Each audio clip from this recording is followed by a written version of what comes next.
여러분, 한계를 경험하신 적이 있으신가요? 더 이상은 안 된다라는 기분이 느껴져 본 적이 있으신가요? 아니면 이거 한계라고 생각했는데 그걸 뛰어넘은 그런 경험이 있으신가요?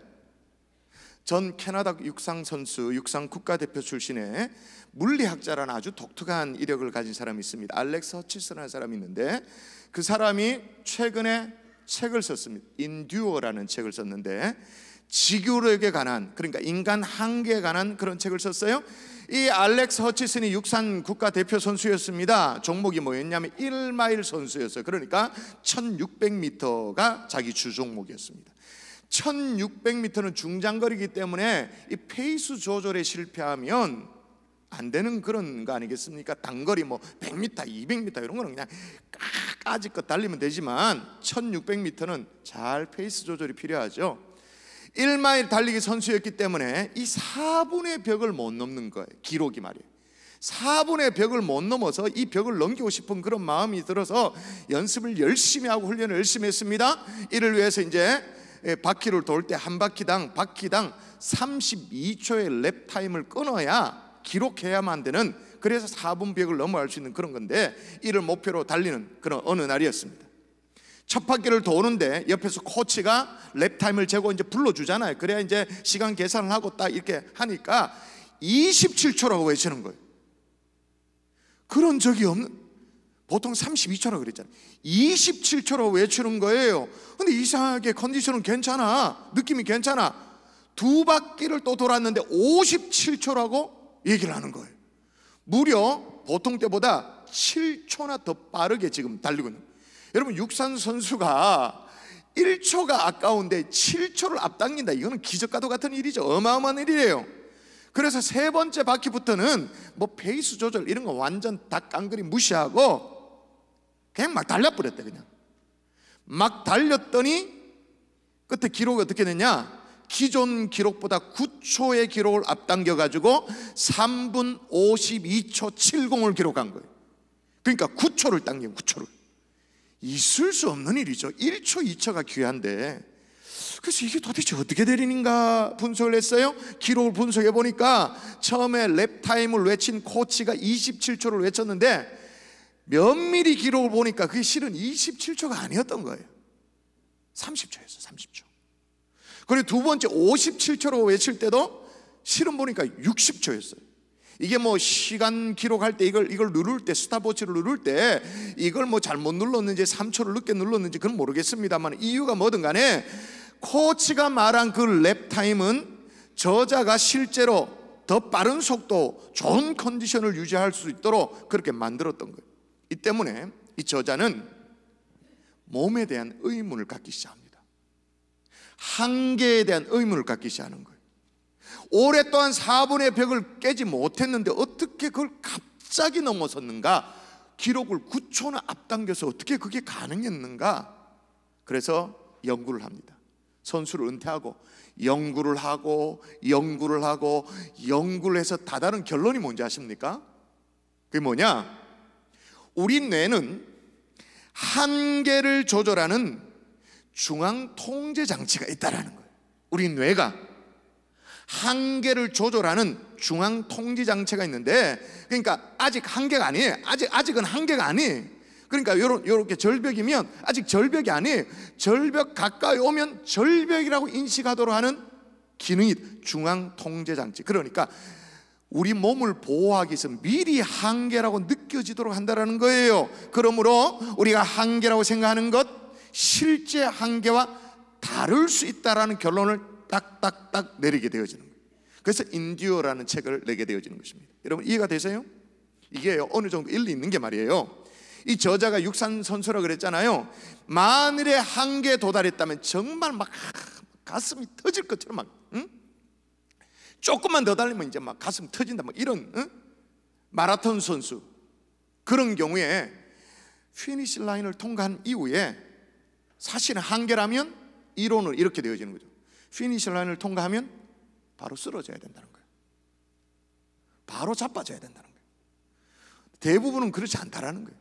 대부분은 특별히 메달을 딴 사람, 뭐 금메달, 은메달, 동메달, 그러니까 순위권에 들어온 사람들은 옆에서 던져주는 이제 자기 나라 국기 받아가지고 그거 뒤집어 쓰고 또 이제 한 바퀴 트랙을 돌면서 세리머니를 한다는 거예요. 아직 무슨 말이에요? 힘이 남았다 그 말이에요. 아직 힘이 남았고 더 빨리 달릴 수 있었다라는 것을 추정하는 거죠. 사이클 선수를 가지고 이제 실험을 했습니다.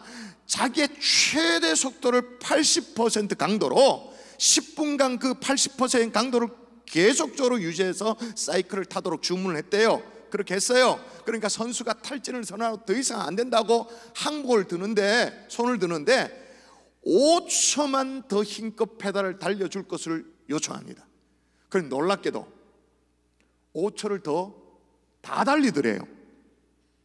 안 된다고, 나는 한계라고 그렇게 막 아우성 치는데 안 된다고 소리를 막 지르는데 5초만 페달을 더 달려달라 하니까 다 달리더래요. 그러므로 선수들이 포기하는 이유는 근육됨이 아니라는 걸 알게 되어졌죠. 뭐냐면 더 이상 할 수 없다라는 자각 때문에, 자기 자각 때문에. 여러분, 이런 한계에 대한 자각, 한계에 대한 나름대로 나의 인식, 이게 얼마나 우리의 삶을 옥죄는지 모릅니다. 우리의 삶을 얼마나 제한하고 있는지 몰라. 이게 육체적인 것뿐만 아니라요, 오늘 읽은 본문에도 이스라엘 백성도 한계라고 인식이 있었습니다. 블레셋과의 전쟁 속에서 이건 한계다 그렇게 생각했어요. 얼마나 전쟁이 치열했던지 이스라엘 왕, 이 사울 왕이 직접 나서서 진두지휘할 정도로, 그 정도의 전쟁이었습니다. 그럼에도 불구하고 이스라엘은 계속 밀리는, 계속. 왜냐하면 이스라엘 군대에는, 블레셋 군대에는 이스라엘 모든 백성에게 한계라고 인식될 만한 장수가 있었잖아요. 그 장수 이름 우리는 압니다. 명문주일학교 출신들이요, 블레셋 이 떡대 같은 장수 이름 뭡니까? 세 글자? 골리앗. 그죠? 정말 그렇게 느껴질 만큼 오늘 본문 4절 7절에 보면 엄청나게 큰 거인이었어요. 신장이 6규빗을 넘어가요. 그러니까 오늘날로 말하면 3m가 넘어요. 여러분, 3m가 넘어간 사람을 본 적이 있습니까? 저는 이때까지 본 적이 없는 것 같아요. 아무리 TV에 나온 뭐 농구 선수 막 이런 거, 뭐 이런 사람 봐도 3m 못 봤어요. 몸짓이 대단한 거죠.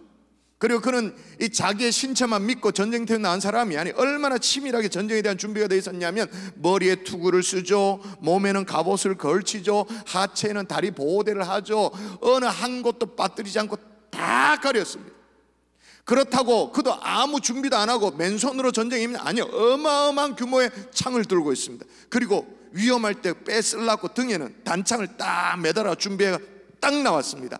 그러니까 이런 골리앗을 딱 봤을 때 이스라엘 백성들에게는 한계로 인식되기에 충분했던 거예요. 안 된다라고 인식되기에 아주 충분했던 거예요. 자, 오늘 본문에 보면 이런 한계를 맞닥뜨려 가지고 아주 다양한 반응이 나와요. 그래서 오늘 저는 우리가 익히 너무나도 잘 알고 있는 이 본문을 다시 살피면서 우리 스스로 한계라고 금긋지 않는, 스스로 한계라고 자각하면서 여기까지 되었다고 말하지 않는 좀 용기 있는 백성이 될 수 있는 하나님의 종들 될 수 있기를 주 예수 이름으로 축원합니다. 축원합니다. 자, 오늘 본문에 세 종류의 사람을 만나요. 한계에 대한 반응에 따라서 세 종류의 사람을 만납니다. 첫 번째 뭐냐? 한계에 갇힌 사람이에요. 따라 하십시다. 한계에 갇힌 사람. 자, 첫 번째 반응이에요. 읽어볼까요? 사울과 같이 시작. 사울과 온 이스라엘이 블레셋 사람이 이 말을 듣고 놀라 크게 쫄았다 그 말이에요. 쫄았다. 첫 번째 반응이 한계를 딱 맞닥뜨리면 보통 나타나는 현상이 뭐냐? 두려워 떨죠. 걱정하죠. 24절에 보면 또 이렇게 나옵니다. 이스라엘 모든 사람이 그 사람을 보고 심히 두려워하여 그 앞에서 도망하며 라고 말해요. 그들이 골리앗 앞에서 어떻게 했다마 한 번도 싸워볼 시도를 하지 않고 한번 꽥 소리도 못 질러보고 거인 골리앗 앞에서 심히 두려워 떨고 거인을 보고는 자기 자신을 또 보니까 기가 죽을 수밖에 없어서 그런지 이스라엘 백성들은 두려움의 한계에 딱 갇히게 되어진 거죠. 감히 도전할 생각 못하고 누군가 해결해 주기를 바라는 그런 마음. 여기서 꺼내주기를 바라는 마음, 한계 자기 자신을 가둬버린 거예요. 자, 그러면 여러분 좀 양보해서 말이에요. 아니, 적군의 상황이 그러하니 두려워할 수 있다 칩시다. 적의 수가 많고 거기에 어마어마한 어떤 한계가 느껴질 만큼의 그 장수가 있으니 그렇다고 칩시다. 그런데 여러분, 우리가 우리 스스로를 한계 딱 가두면 함께 나타나는 현상이 있습니다.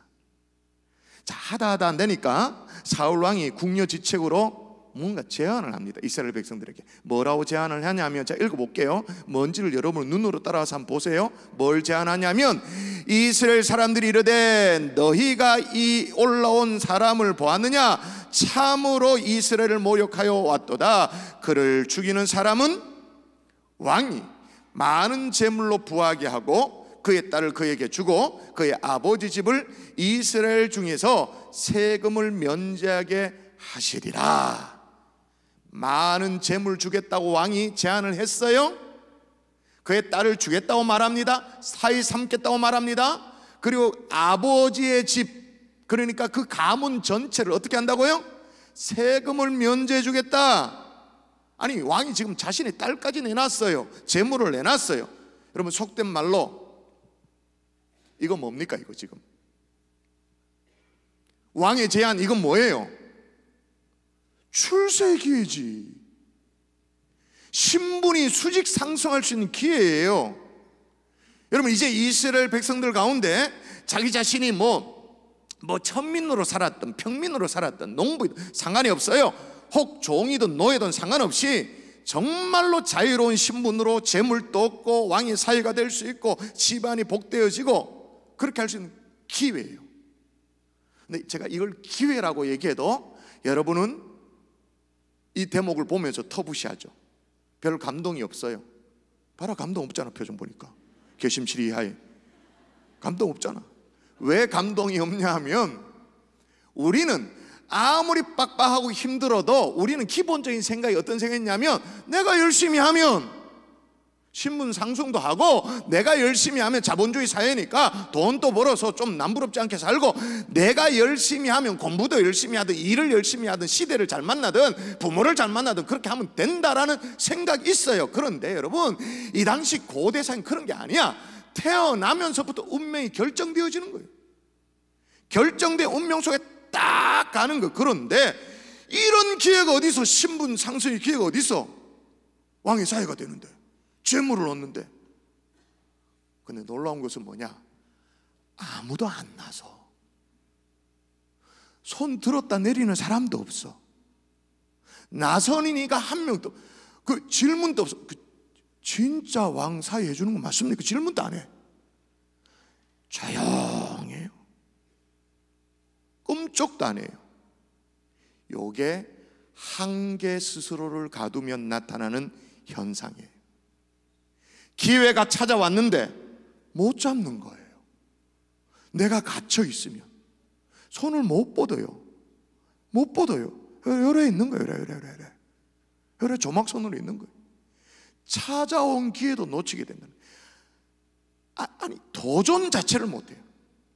뭐만 하고 있냐? 두려워하고만 있죠. 걱정만 하고 있죠.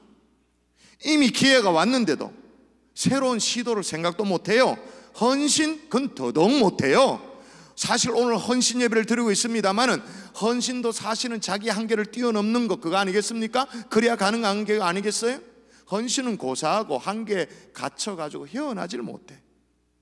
평생 안 되는 이유만 계속 찾아다녀. 나는 이래서 안 되고 저래서 안 되고 우리 집안은 이래서 안 되고, 그걸 반복하며 살아가는 거죠. 여러분, 지난달에 제가 우리 남전도의 헌신예배, 연합 헌신예배 드리면서 제가 그런 도전을 한 적이 있어요. 그걸 도전으로 받았는지는 모르겠습니다만은, 기도의 자리를 지키는 사람이 가장이 돼야 된다.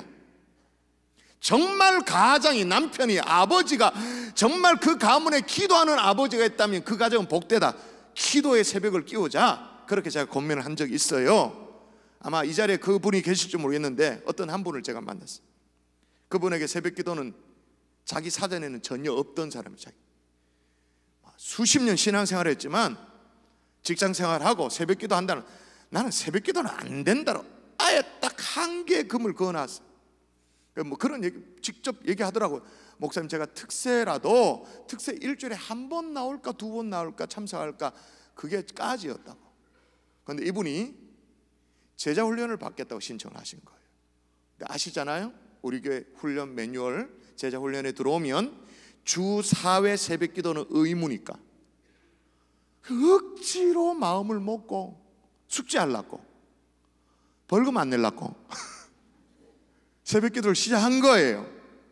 작년에 이분이 제자 훈련을 받았어요. 올해 자연스럽게 제가 담당하고 있는 사유 훈련을 올라왔겠죠? 제가 여쭤봤어요. 제자 훈련 때 제일 좋았던 게 뭐냐고 물었더니 대답이 그거예요. 목사님, 제가 새벽 기도하는 사람이 됐습니다. 여러분 별로 감동이 안 돼요. 새벽 기도 하시는가 봐요. 그분에게는 이게 너무 컸던가 봐요. 목사님, 제가 새벽 기도하는 사람이 됐습니다. 이러는 거예요. 할렐루야. 여러분, 나는 새벽 기도 할 수 없다라는 한계 누가 나를 가뒀어요? 예? 나는 이것도 못하고 저것도 못하고 못한다는 그 한계에 나를 누가 가두었냐 말이에요. 실은 나 자신이죠. 여러분 주변을 보면 줄곧 안 되는 이유만을 주야로 묵상하는 사람들이 많아요. 언뜻 보면 합리적이죠. 실은 뭐예요? 비관주의자예요. 당연히 안 된다는 학습된 한계 스스로를 가두고 있는 거예요. 나는 여기까지야 금긋고 있는 거예요. 오늘 하나님이 이 한계를 좀 뚫고 싶은, 도전하고 싶은 그런 감동을 우리에게 부어주실 줄 믿습니다. 그런 밤이 될 수 있기를 주의 이름으로 축원합니다. 또한 한계에 갇혀있는 사람 옆에 꼭 짝을 이루고 나오는 사람이 있어. 또 어떤 사람이 있냐면, 따라 하십시다. 도전을 비판하는 사람. 자, 블레셋 거인 골리앗이 있었습니다. 그 거인 앞에 또 다른 부류의 사람이 있었어요. 비판하는 사람이 있어요. 뭘 비판하냐면 도전을 비판하는 거예요. 다윗이 도전했잖아요. 사람의 용기를 팍팍 막 꺾어놓는 그런 사람은 아주 부정적이고 소극적인 사람입니다. 자, 28절 여러분이 좀 길지만 읽어볼까요? 자, 큰형 엘리압이, 자 시작.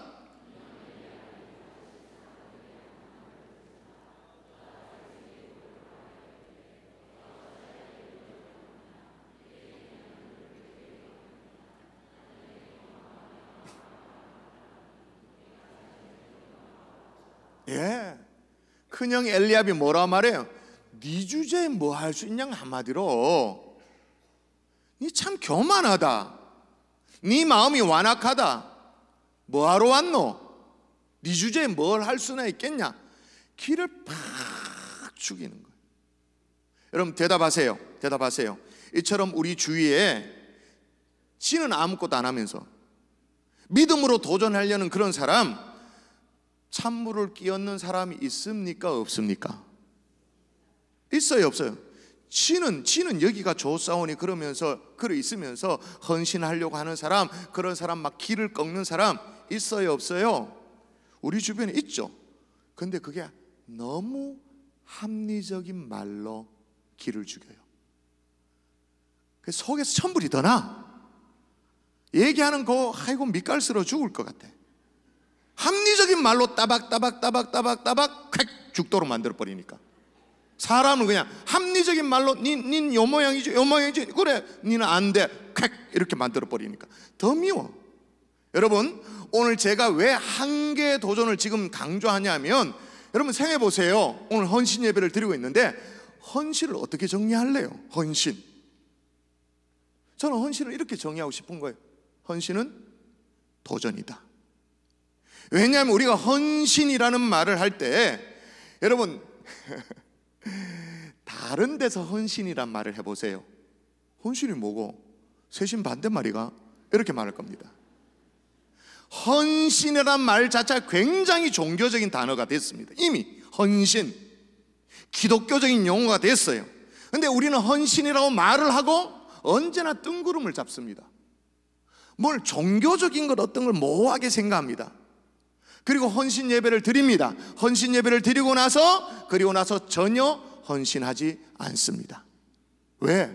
모호하게 생각하니까, 종교적인 빛깔로 생각하니까. 오늘 예배를 마치고 나서 돌아가서 뭘 해야 될까요?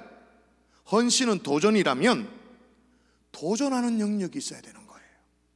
믿음으로 내 한계를 규정했던 것에 대해서 도전하는 영역이 있어야 헌신 예배 성공한 것입니다. 오늘 말씀을 들으면서 내가 한계로 규정하고 있는 것이 무엇입니까? 도전할 수 있는 용기를 주시옵소서. 그게 뭐든 믿음으로 한번 뚫어내는 그런 은혜를 부어달라고 기도하는 저와 여러분 될 수 있기를 주의 이름으로 축원합니다. 생전에 막 새벽기도 못해요? 새벽을 깨우지 못한 사람이 새벽의 한계에 도전하면, 새벽을 깨우면 그게 뭐예요? 그게 헌신. 헌신 둥그름 잡고 헌신 이게 아니고, 11조는 신앙생활에 사실은 기본인데, 그러나 언제나 물질의 한계에 갇혀 있어가지고 주님 앞에 드리지도 못하고 이웃과 나누지도 못한 사람이 있다면, 그 한계를 깨고 온전한 11조를 드릴 줄 알면 그게 뭐예요? 그게 헌신. 맨날 시간 없다고 핑계대면서 섬김도 못하고 봉사도 못하고 자기 한계에 갇혀 있었는데 시간을 드린다. 그건 뭐예요? 그게 헌신. 그거 해낼 수 있는 하나님의 종들 될 수 있기를 주의 이름으로 축원합니다. 뭐에 도전하시렵니까? 머릿속에 생각나는 게 있어야 돼요. 생각 안 나면 설교 끝나고 말짱 도루묵입니다. 생각나야 됩니다. 주여, 도전할 수 있는 영역이 생각나게 하시고 숙제가 생각나게 해달라고. 그런데 여러분, 이렇게 한계를 깨고 헌신하려고 하면, 아까도 말했지만 꼭 찬물을 끼얹는 사람이 있고 비판하는 사람이 있는데, 그런 찬물을 끼얹는 사람이 주로 여러분 어디에 있습니까? 여러분 어디에 있어요? 억수로 가까이 있어요. 지금 옆 사람일지도 몰라. 옆 사람, 아주 가까운 사람들. 여러분, 소경 바디메오가 다윗의 자손 예수의 나를 불쌍히 여겨주셔서 그렇게 말했습니다. 주님 앞에 자신의 한계를 깨고 나온 거잖아요. 아니, 소경이 그 많은 사람 해집고 나와가지고 주여 나를 불쌍히 여겨주셔서, 이런 도전이 어디 있어요? 그런데 사람들이 뭐라고? 꾸짖었잖아요. 잠잠하라고, 시끄럽다고, 저 썩 물러가라고 그랬잖아요. 그 옆에 있던 사람들 어쩌면 가족이었을지도 몰라요. 어쩌면 이 소경 바디메오의 친구였을지도 몰라요. 사람들이 예수님 앞에 정말 예수님이 이렇게 만져주기를 바라는 마음으로, 이렇게 쓰다듬어 주기를 바라는 마음으로 어린 아이들을 데리고 올 때 말이에요, 누가 쫓아냈어요? 제자들이 쫓아냈어요. 예수님이 그걸 보고 노하시면서 어린 아이들을 내게 오는 것을 금하지 말라, 그렇게 말씀하셨잖아요. 마찬가지예요. 한계에 갇혀 있지 않고 새벽을 좀 깨우려고 마음먹으면, 아이고 별나게 예수 다 믿네, 쫑꾸를 주는 사람이 누구예요? 내 남편이에요. 가까이 있는 가족이에요. 정직한 11조 생활을 하려고 그렇게 딱 마음먹으면 그걸 싫어라 하면서 내색을 하면서 방해를 틱틱거리며 방해하는 사람이 누구예요? 가족이에요. 이대로 미지근하게 신앙생활을 더 이상 할 수 없다는 생각에 좀 열심을 내보려고 하고, 제자훈련이라도 좀 받아보려고 하고, 그렇게 하면 누가 찬물을 끼얹어요? 같은 전도의 집사님이 꼭 소방수 역할을 해.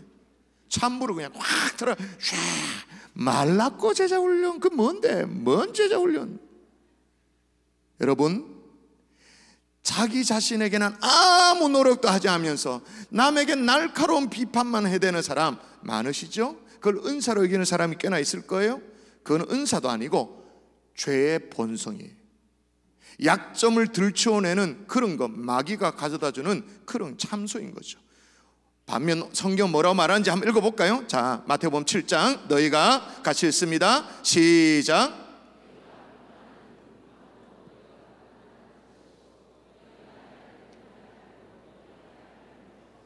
할렐루야. 세 번째, 어떤 사람이 있냐? 도전하는 사람이 있습니다. 오늘 본문을 보면 모든 사람들이 한 개 딱 가둬서 꽥소리도 못했습니다. 진짜로 소리 한번 질러보지도 못했습니다. 어떤 시도도 못했습니다. 근데 소년 하나가 나서는 거예요. 양치기 소년 다윗이죠. 모든 사람들이 다 주저하고 있는데 그가 32절에 이렇게 제가 읽어볼게요. 다윗이 사울에게 말하되 그로 말미암아 사람이 낙담하지 말 것이라 주의 종이 가서 저 블레셋 사람과 싸우리라. 지금 누가 누구에게 말하고 있냐면 어린 목동 다윗이 이스라엘의 왕 주권자 사울에게 말하고 있어요. 기가 막히잖아요. 저 골리앗 때문에 낙담하지 마십시오. 내가 나가서 싸우겠습니다. 사울왕은 두려워 떨고 있는데 반면에 어린 목동은 당당해요. 원래 이거 거꾸로 돼야 되는 거 정상 아닙니까? 얼라가 두려워 떨어야 되지. 왕은 오히려 백성들 안심시키고 그래야 되지. 그런데도 불구하고 사울왕은 33절에 이렇게 말합니다. 여러분 한번 읽어보십시다. 사울이 시작.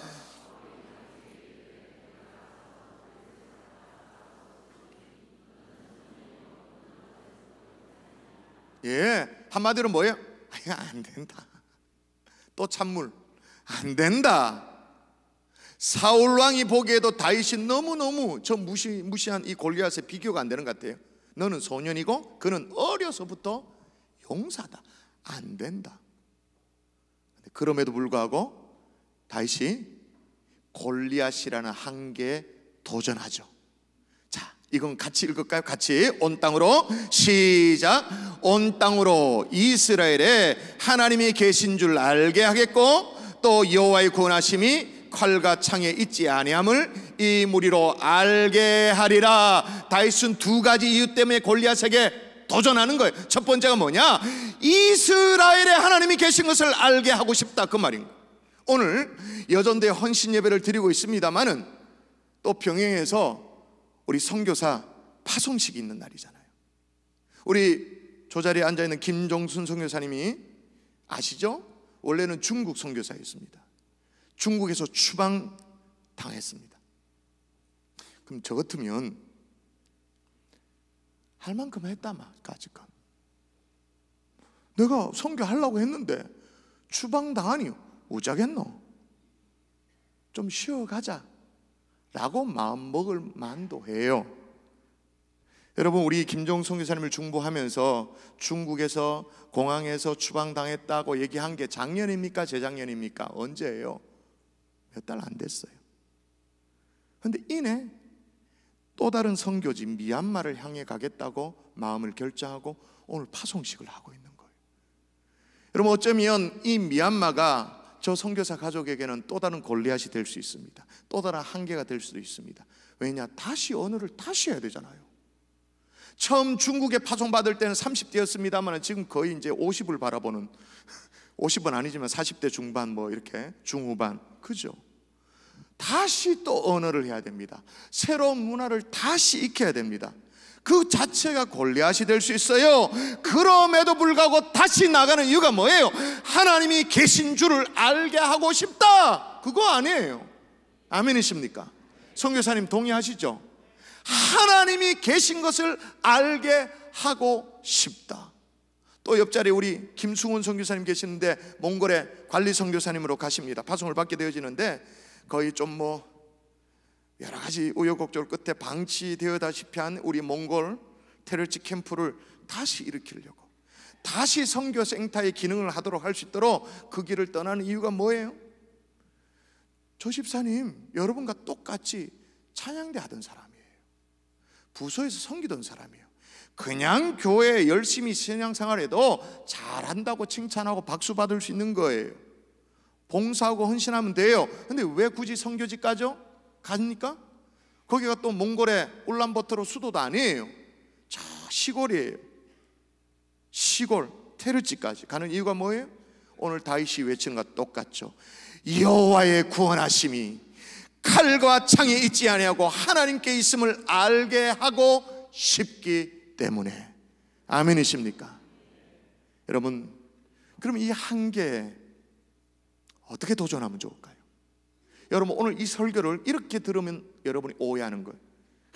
신념의 불굴의 의지로 한번 도전해보자. 그럼 설교를 잘못 들은 거예요.